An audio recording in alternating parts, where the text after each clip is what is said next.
Hello guys, क्या हाल है सबके। कल ही Captain America Brave New World का टीजर लॉन्च हुआ है और इसे देखते ही मेरा पहला रिएक्शन था, इतना छोटा। That's what she said. और इस टीजर में इन्होंने रेड हल्क दिखा दिया है। वेल, मुझे लगा नहीं था कि ऐसा करेंगे, लेकिन इन्होंने दिखाई दिया एंड इस पर हम आगे और भी बात करेंगे। तो बिना किसी देरी के वीडियो शुरू करते हैं। सबसे पहले मैं तुम्हें ये बता दूं कि इस मूवी के बहुत सारे रीशूट्स हुए हैं, क्योंकि केविन फाइगी ने मूवी की स्क्रिप्ट देखते ही कह दिया था मजा नहीं आ रहा है।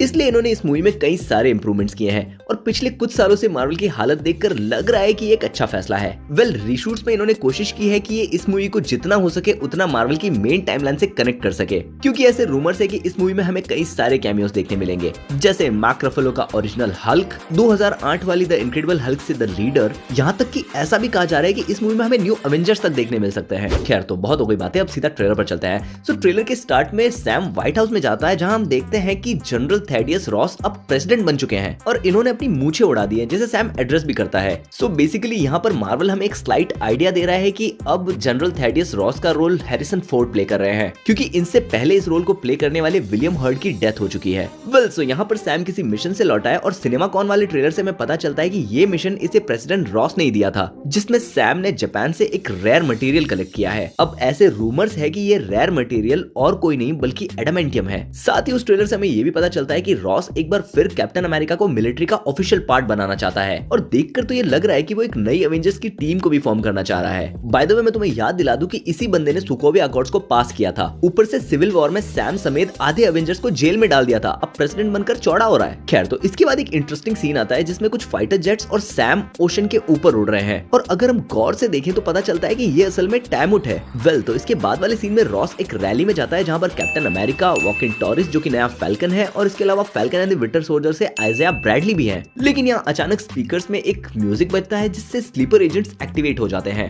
जैसा हमने विंटर सोल्जर में बकी के साथ होते देखा था, वैसा ही कुछ यहाँ पर आइज़ाया के साथ होता है। और सिनेमाकॉन के ट्रेलर से हमें पता चलता है कि इन सब के पीछे कोई और नहीं बल्कि टिम ब्लेक नेल्सन का कैरेक्टर द लीडर है। हाँ, ये बंदा 16 साल बाद अपने रोल में वापस आ रहा है। एंड अब क्योंकि द लीडर कॉमिक्स में हल्क का विलन होता है, तो ऐसा भी कहा जा रहा है कि ये मूवी एक सोलो हल्क मूवी को सेटअप करेगी। इन सब के बाद हमें एक लैब दिखाई जाती है।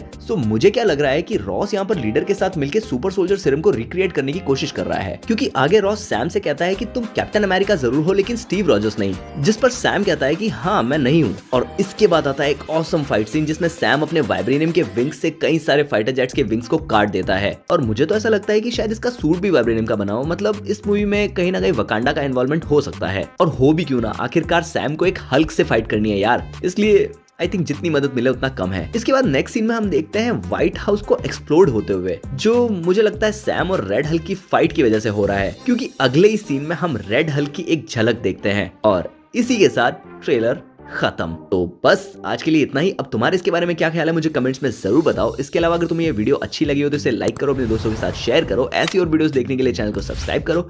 अब मैं तुमसे मिलता हूँ अगली वीडियो में, तब तक के लिए बाय।